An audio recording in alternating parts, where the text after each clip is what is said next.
Italy, currently the promised land for thousands of migrants making the desperate journey from North Africa to Europe's Mediterranean coast. The number of migrants reaching Italy by sea this year is set to top last year's record of 170,000.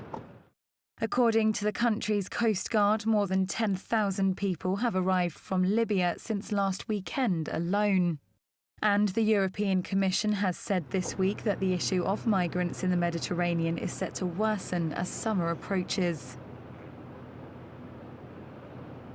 Stories of death at sea and unimaginable suffering are nothing new in the waters between North Africa and Italy.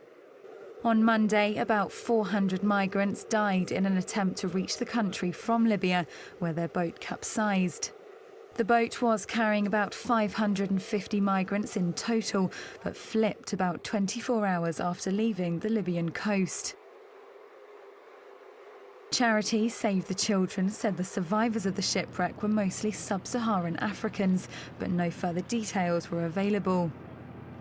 Among the survivors of the sunken ship was this baby girl, born during the perilous journey. Luckily, both mother and daughter were in good condition and were taken to a local hospital.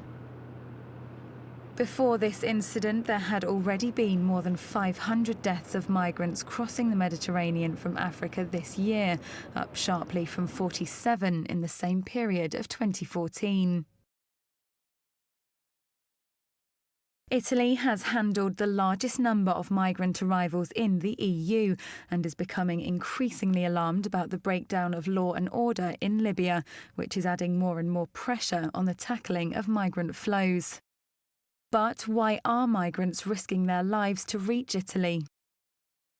In 2008, the then Italian Prime Minister Silvio Berlusconi and then Libyan leader Colonel Gaddafi signed an historic agreement. Italy promised it would invest $5 billion in Libyan infrastructure, whilst Gaddafi promised to close what he described as a spigot of migrants. In August 2010, during a 3-day visit to Italy, Gaddafi famously threatened to turn Europe black if Libya did not have good relations with the EU. After the agreement, Gaddafi kept his promise, and the number of arrivals dramatically decreased. But after Gaddafi was overthrown, the flow of migrants from Libya exploded again, with more than 140,000 migrants arriving from the North African coast in 2011. When migrants finally arrive in Italy, they are supposed to be processed for political asylum and monitored until it's granted or denied. By law, Italy has to take care of the arrivals, but many have no intention of staying in the country. But with no physical border controls between Italy and other European countries, they can then disperse across the continent.